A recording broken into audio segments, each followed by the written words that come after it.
Olá, meninas, tudo bem com vocês? Graças a Deus estamos iniciando mais uma aula riquíssima em conhecimento, né? E eu espero que vocês tenham gostado, né? Espero que vocês estejam aprendendo, que é o mais importante para mim dentro desse contexto, né? Das nossas aulas. E de já eu peço a vocês que fiquem à vontade para estar perguntando, tirando as dúvidas de vocês. Eu estou à disponibilidade de vocês nos horários de aula para a gente poder tirar as dúvidas referentes a todo o assunto abordado nas nossas aulas, tá bom, meninas? É importante que vocês não fiquem somente nesse conteúdo de aula, mas que vocês estudem fora o tempo, peguem o caderninho, leiam as anotações, as informações. Isso é muito importante, meninas, para que esse conteúdo seja assimilado, seja absorvido e que ele fique na mente de vocês, tá bom? De já eu quero parabenizar vocês por estarem aqui comigo, por mais um dia, né, de aula que Deus nos concedeu. Eu volto a dizer para vocês que vocês são sim capazes, que precisam acreditar em vocês, não se cobrem demais, mas também não procrastinem o tempo de vocês, aproveite cada minuto dando o seu melhor e fazendo o seu melhor, tá bom? Então nós vamos dar início à nossa aula para a gente não ter mais delongas, tá?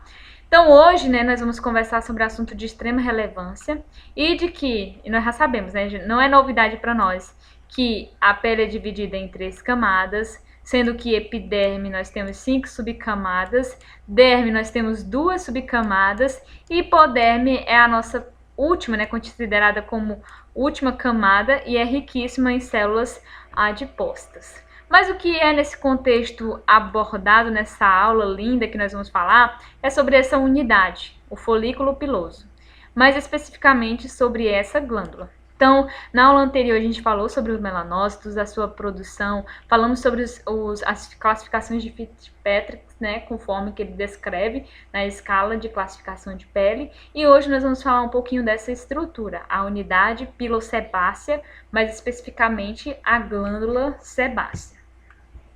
Então, a glândula sebácea, né, como eu já mostrei para vocês anteriormente, normalmente ela está associada ao folículo piloso. Em algumas regiões, como pálpebras, mamilos, mucosas, elas parecem se originar de forma independente e drenam o seu conteúdo diariamente para a superfície da pele. Então, nós temos a glândula sebácea, ela vai estar todos os dias pegando o seu conteúdo e drenando ele para a superfície dessa pele. As glândulas sebáceas apresentam atividades diferenciadas ao longo da vida, respondendo a diversos ciclos cronobiológicos. Ou seja, com o passar do tempo, nossa atividade de produção biológica ela vai reduzindo com o passar do tempo e nós vamos também tendo essa produção desses níveis de glândulas também reduzindo a sua atividade mitótica. Ou seja, o que era para ser produzido e que era produzido antigamente desse nível começa com o passar do tempo, a ser produzido em baixos níveis. E aí nós temos essas estruturas sendo reguladas em alguns contextos por processos hormonais. Então, quando nós falamos dessas glândulas sebáceas, nós vinculamos a sua produção aos processos hormonais, mas nem sempre ela vai ser regulada somente por esses processos hormonais. Lembrando vocês que se você estiver assistindo esse vídeo sem uma caneta, sem um caderno, dê uma pausa, corre lá, pega o seu caderninho, a sua caneta e volta aqui para anotar todas as informações. Então, a glândula sebácea, que está ao lado do folículo piloso, ela trabalha, né, na ativação da produção de quem? Do sebo. Então, quando nós falamos de glândula sebácea, nós falamos da produção do sebo. Então, ela está fortemente dependente de hormônios para produzir esse sebo. E esses hormônios são androgenéticos. Então, observando que sua produção média em homens é superior do que nas mulheres, nós vamos ter essa atividade dessa produção de sebo superior nos homens, diferente nas mulheres. Nas mulheres nós vamos ter sim essa produção, mas não vai ser tão acentuada como ela é comumente nos homens. Nas mulheres, essa glândula sebácea, essa ativação da produção desse sebo ocorre quando nós estamos nos círculos nossos hormonais. Então, durante a fase de ovulação, a menstruação, nós temos os nossos poros mais aumentados. Então, consequentemente, por haver esse dilatamento desses ósteos, nós temos uma elevação na produção desse sebo para aumentar a proteção que ele desenvolve. A composição do nosso sebo. Então, o sebo é o material produzido pela glândula sebácea e dentro desse sebo nós temos uma mistura lipídica, né? Esse olhinho que sai no nosso rosto, que é o sebo, nada mais é que uma mistura lipídica de que, Arielle? Deixa eu trocar essa corzinha aqui. A mistura, a receita do nosso sebo é triglicerídeos estéreos de ácidos gráficos, ceras esterificadas e escaleno de estéreo de colesterol. Então, quando nós falamos de sebo, nós falamos dessas substâncias que são as misturas que o nosso corpo produz para fazer esse sebo. E a função desse sebo nada mais é do que de proteção à nossa pele. Então, ele vai controlar a perda de água transepidermal, ou seja, o pouco de água que está ali dentro não vai ser doado para o meio externo, porque vai ser produzido uma camada de proteção que é o sebo. Na face pode-se encontrar em média de 300 e 900 folículos pilosebáceos por centímetros quadrados. Ou seja, a cada centímetro quadrado que nós temos, 1 centímetro quadrado que nós temos no nosso corpo, quer dizer, a cada centímetro quadrado, nós temos a presença de 300 a 900 folículos pilosebáceos. Pode-se observar essa quantidade de folículo no peito, no ombro, nas costas. Esse valor se aproxima de 100 unidades por centímetro quadrado. Então, cada centímetro quadrado, 1 centímetro quadrado, nós temos a presença de 100 unidades desses folículos. O que é importante ressaltar, meninas? Por exemplo, que nós vamos falar agora mais na frente sobre acne, é que se eu posso ter casos de acne que vão afetar o peito, posso ter caso de acne que vai afetar o ombro, vai ter regiões que vai ter clientes de vocês que vão ter acne nas costas. Então vai depender da onde, de cada cliente, da individualidade desse cliente, da quantidade de glândulas sebáceas presentes nesse organismo. Lembrando que essa predisposição de aumento de sebo não está também totalmente vinculada a fatores hormonais. Eu tenho outros fatores também que contribuem para essa alteração desse sebo.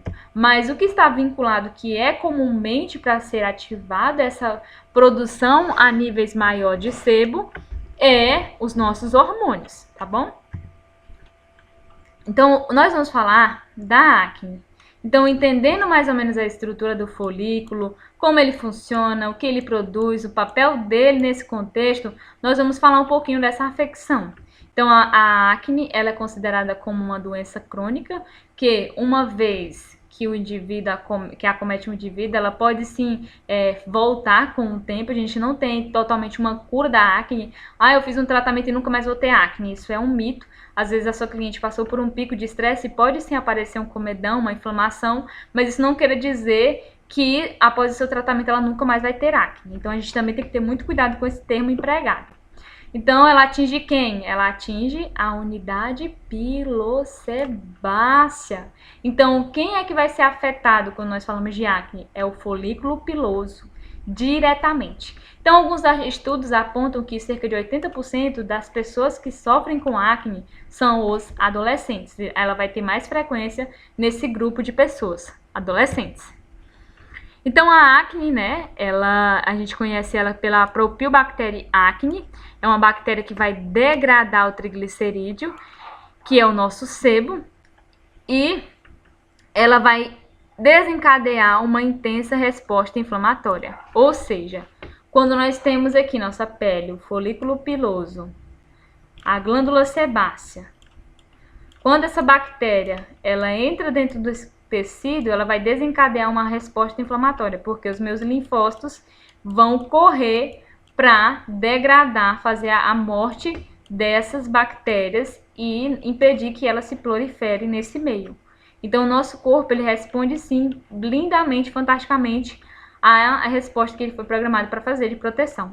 Então, quando nós falamos da Propionibacterium acne, nós falamos de uma bactéria que ama os triglicerídeos, né, que é o sebo, que é a composição química do sebo que ela ama, e ela vai se alimentar desse sebo. Então, a inflamação acontece pela ação irritante do sebo. Então, vai haver, como eu falei para vocês, a entrada dessa bactéria, ela vai começar a se alimentar desse sebo presente nessa região interna, e aí nós vamos ter os fatores químicos dos nossos mediadores inflamatórios, e eles vão atingir essas bactérias, fazendo a morte delas, tá bom? Então, a etiopatogenia da acne, ela está vinculada a vários fatores. Então, quando eu falo de acne, eu falo de vários fatores. Eu não falo somente de uma afecção causada no mau funcionamento da minha glândula sebácea. Então, quando a gente fala de acne, a gente fala, é uma patologia que afeta a unidade pilosebácea? Sim. Especificamente quem? A nossa glândula sebácea. Mas em alguns contextos nós vamos ter outros fatores que vão influenciar nesse processo, como por exemplo, a hiperqueratinização desse folículo. Então a queratina é produzida de maneira normal, mas a níveis elevados essa queratina pode ocluir esse poros, impedindo que haja o transporte do sebo que está sendo produzido pela essa glândula sebácea. Então esse sebo que era para sair, né, ser secretado na nossa pele, ele começa a ser produzido e ficado ali internamente.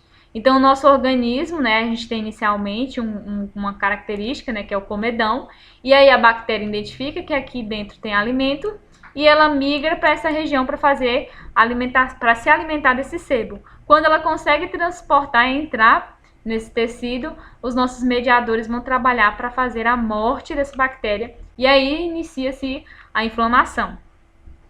Então, nós vamos ter essa inflamação a que nível? Nós temos inicialmente o comedão, em seguida a pápula, cisto, nódulo e pústula. Então, a gente vai ter, e consequentemente, em alguns casos, geram cicatrizes que são assim, para questões emocionais, é muito difícil a pessoa que tem acne, que tem cicatriz, sequelas de acne, se sentir totalmente feliz. Hoje nós vemos que realmente vem mudando esse conceito de que você pode sim viver bem e tem procedimentos estéticos que reduzem essa expressividade dessa cicatriz, mas infelizmente a maioria das pessoas que têm cicatrizes estéticas causadas pela acne, elas são deprimidas. Então aqui, como eu falei para vocês, aqui a glândula sebácea produzindo sebo. Então acontece o tamponamento em alguns critérios, né, dessa alteração. E aí acumula essa secreção sebácea e aí a bactéria entra para se alimentar desse sebo e aí inicia uma resposta inflamatória desse tecido para proteger ele, dessa bactéria que conseguiu entrar entre as portinhas do nosso organismo. Então, nós temos a classificação de inflamação, como eu falei para vocês. Inicialmente, né, esse folículo normalzinho, bonitinho, ele consegue transportar o sebo normalmente, né, para fazer a proteção não só da pele, mas também do folículo. E aí, né, quando eu tenho a oclusão, que eu começo a concentrar esse sebo nessa região, inicia, né, o processo de ser inflamatório ou não inflamatório. Nesse contexto aqui, se eu tenho a entrada da bactéria e tenho a intervenção dos mediadores inflamatórios do meu organismo, eu vou dar início à pápula, que é uma pequena elevação sólida e limitada na pele. É quando fica aquele vermelhinho, só o vermelhinho, quando a gente percebe que vai ter acne, né? A gente olha, meu Deus, amanhã vai ficar mais inflamada. Começa a ter aquele relevozinho vermelhinho, é classificado como a pápula. A pústula, né, ele é um pequeno tumor, né, na pele, que já tem a presença de pus. Então, eu tenho aqui a pápula em seguida, como eu tenho uma morte de células e de bactérias, eu tenho essa secreção, né, e aí essa purulência, e aí o relevo do vermelhinho mais o conteúdo interno, que é o pus. Então, nós nominamos isso de pústula. Em seguida, eu posso ter a fístula, né, que é quando tem uma elevação maior dessa inflamação. e aí a fístula acaba rompendo e saindo o conteúdo. Mas tem um ponto bacana que eu acho que eu acabei apagando, não sei o que foi que eu fiz, que é o nódulo. Então o nódulo ele é o quê? Ele é é classificado como se fosse um tumor, mas é benigno dessa inflamação. E ele vai inflamar, mas ele vai ficar esse conteúdo internamente. Então, visivelmente, a gente vê como se fosse uma pequena erupção, mas a sua inflamação do seu conteúdo é interna. Então, é classificado como nódulo. E aí, já a fístula é a elevação dessa inflamação desse nódulo. Quando o corpo faz uma fístula, né, uma abertura, um rompimento para tirar esse conteúdo que está aqui dentro para ser removido para fora e não fazer dano ao nosso organismo. E aí nós temos a classificação da acne, né? Nós classificamos a acne conforme o seu graus. Então, o quadro clínico da acne, ele se divide em 5 graus. A acne é classificada como não inflamatória, quando a gente só tem a presença dos comedões, né, dos cravos, que são os comedões abertos e fechados, e ele não vai ter sinal de inflamação, então só tem os cravos, não é inflamatória. Já temos a classificação da acne como acne inflamatória, quando eu tenho presença de pápula, pústula e nódulos. Então, por que eu preciso saber disso, professora? Quando a sua cliente for chegar no seu espaço para fazer o atendimento com a limpeza de pele, você não vai fazer uma limpeza de pele diretamente nessa cliente, você vai avaliar a pele dela. E aí vai entrar na nossa próxima aula que eu vou falar para vocês como é que vocês procedem diante dessa conduta. Então, a cliente chegou, eu vou avaliar o grau de acne que ela tem, eu vou avaliar os fatores que influenciam a formação dessa acne. Se essa acne é uma acne causada por questões hormonais, ela tem ovário policístico, ela tem um hábito alimentar incorreto, pode ser desencadeado por questões disso, ela tem... Mas o que seria esse hábito alimentar incorreto, professora? Ingere muito carboidratos, açúcares refinados, ingere muito alimentos industrializados, então eu consigo sim predispor uma inflamação nesse organismo. Então eu vou avaliar nesse quesito os fatores que estão influenciando nesse processo de inflamação para daí poder traçar o meu plano de tratamento. O plano de tratamento, meninas, são as sessões, o que eu vou fazer nessa cliente. Então, quando eu vou atender, se eu for atender qualquer uma de vocês, eu não vou atender de imediato, eu vou avaliar qual é o problema, diante disso, o que está causando esse problema, tratar a raiz do problema para conseguir tratar a parte estética e ter resultado.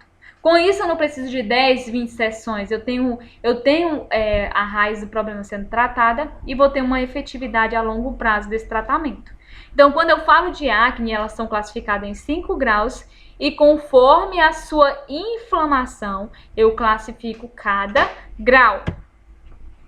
Então, eu tenho o grau 1. O grau 1 de acne, normalmente, quando eu vou atender alguma cliente, eu olhei para a pele da minha cliente, eu vejo lá que ela só tem cravos, né, os comedões abertos e fechados. Ela não tem lesões de acne, né, inflamada, e ela vai apresentar os cravinhos brancos e fechados. Então, ela só tem pontualmente os comedões, né, e aí eu sei que esse grau é grau 1 de acne. Então, eu coloco na minha fichinha, grau 1 de acne sem apresentar inflamação. Já no grau 2, eu tenho presença de quê? De pontos vermelhos, pápula e pústula. Pápula e pústula é inflamação? Sim. Então, a pápula e a pústula são inflamação? Sim. Então, aqui eu tenho a pápula, aqui eu tenho a pústula, percebo que eu já tenho secreção aqui dentro. Então, já é uma característica de grau 2. Nesse grau também eu tenho o que? Presença de comedões, tenho pontos de comedões, aqui uns pontinhos de comedões, abertos ou fechados, e aí eu classifico como grau 2. Quer dizer que eu vou ter a quantidade de comedões abertos e fechados, só que diferente que eu vou apresentar nessa cliente, que essa cliente vai apresentar para mim, na realidade, é pápula e pústula. Se tem inflamação, é grau 2. Ah, professora, mas ela tem... Um exemplo. Professora, isso sempre me pergunta para mim. Professora, minha cliente tem comedão aberto e fechado. E ela tem pápula e pústula. Ela tem grau 1 mais o 2, né? Não. Se ela tem comedões abertos e fechados mais pápula e pústula, já é inflamação. Então, o grau é somente 2. Não é grau 1 e mais 2. Tá bom, menina? No grau 3 eu tenho presença sim de comedões abertos, fechados, tenho presença de pápula, de pústula, mas a diferença deles é que nós vamos ter nódulos. Então, grau 3 é caracterizado por nódulo. Quer dizer que se tiver só um nódulo, não é grau 3. Se tiver um nódulo, é grau 3. Às vezes não tem comedão aberto nem fechado, só tem nódulo. Então, já é classificado como grau 3. Grau 4 é um grau mais severo de acne, é um grau que ele apresenta também, sim, condições que podem desfigurar o rosto da nossa cliente e normalmente nós temos já a presença de nódulo mais fístula. E aí o grau é bem severo mesmo. Esse grau é bem severo, nós não tratamos ele, nós tratamos até o 3. Aqui tem tendência de evoluir para grau 5, então é interessante procurar meios medicamentosos para fazer o tratamento deles. Porém, hoje na estética é ofertado para a gente recursos que a gente pode reduzir essa inflamação primeiro. Depois, quando a gente conseguir reduzir toda essa inflamação, todo esse processo inflamatório, que você vai pensar em algum procedimento para fazer a extração desses comedões. Porque o que acontece aqui é um campo minado. Vocês percebem que aqui, ó, tem um comedão, eu tenho comedões aqui, eu tenho comedões aqui próximo de nódulos. E às vezes você vai extrair esse comedão e começa a sair pus nesse nódulo. Porque o nódulo, ele é uma sequela interna. Então, limpeza de pele para um tipo de pele desse não é o essencial inicialmente. Primeiro você vai desinflamar esse tecido, preparando ele para futuramente, quando estiver todo desinflamado, você entrar com seu recurso estético para fazer a extração desses comedões, para eles não servirem de alimento para as bactérias. E o grau 5, que é a acne fulminans, né? Que é um quadro raro de acne. Os pacientes normalmente apresentam febre, eles sentem dor nas articulações, dores musculares, tem necrose em alguns tecidos, então ele precisa ser rapidamente tratado e quem faz o tratamento dele normalmente é o dermatologista, tá? A gente não faz intervenções nesse grau. Normalmente afeta mais os homens, porque vocês lembram que a produção hormonal dos homens é mais elevada do que nós. E aí entra outros fatores também nesse contexto que podem estar vinculados à severidade desse grau de acne. É importante ressaltar, meninas, sobre a questão da alimentação nesse contexto. Alimentos riquíssimos em carboidratos simples, trigo, derivados de trigo, açúcar, eles interferem sim nessa elevação da produção desse sebo. Então, se eu vou fazer qualquer tratamento estético na minha cliente e ela já apresenta um grau inflamatório como grau 3, eu tenho que orientar essa cliente de que ela precisa, sim, reduzir o consumo desses alimentos, porque eles influenciam diretamente nessa secreção sebácea dessa pele. Então, lembrando que eu não trato somente a pele, você pode chegar nesse caso aqui desse cliente, se ele tiver alteração hormonal, você pode chegar e fazer todo o tratamento estético, que ele sempre vai apresentar essa inflamação. Então, a gente tem que utilizar ferramentas para regular essa secreção sebácea nessa glândula, regular a produção desse sebo, regular esses níveis hormonais, então você vai ter que associar com um outro profissional da área da saúde. Então, não é só tratar topicamente, você tem que tratar pensando no contexto de uma equipe multidisciplinar. Então, quando você trabalha dessa forma, você tem um resultado gradativo e um resultado bem mais efetivo.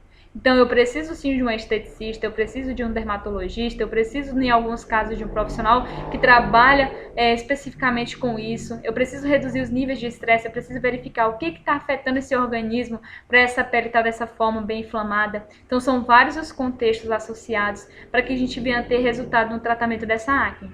E quando eu falo de acne, eu preciso estar diretamente vinculado com o conhecimento dessa estrutura para saber o que está acontecendo com ela e por que ela está trabalhando dessa forma. Então, meninas, percebam que para poder fazer uma avaliação estética nesse contexto de informações passadas para vocês, eu tenho um respaldo e conhecimento não só das estruturas, não só da ferramenta que eu vou utilizar, mas como tratar a estrutura que está nesse período danificada dentro do seu contexto de trabalho normal, condições normais daquilo que ela foi programada para fazer normalmente. Então, vários dos fatores vão estar vinculados com essa alteração na produção dessa glândula sebácea. Tá bom, meninas? Então, eu espero que vocês tenham gostado da nossa aula hoje. O que eu quero que vocês coloquem nos comentários é que se você sabia sobre alguma informação que tinha contido nesse vídeo, coloque o seu nome, não deixe de comentar, não deixe de curtir, não deixe de falar a sua opinião. Ela é sempre bem-vinda, é muito importante para mim criar o conteúdo para vocês de aula. Se vocês têm dificuldade de avaliar, se vocês têm dificuldade de montar o plano de tratamento de vocês, fiquem tranquilos que nossa aula vai ser justamente voltada para isso. para desprender vocês dessas informações e fazer vocês ter autonomia de atendimento para montar o plano de tratamento e ter efetividade naquilo que vocês querem trabalhar, tá bom? Um abraço, um grande beijo, fiquem com Deus. Lembrando que todas as sextas-feiras nós temos atividades passadas para vocês fazerem e depois me entregar, tá bom? Um beijo no coração de vocês e até a próxima, se assim Deus nos permitir.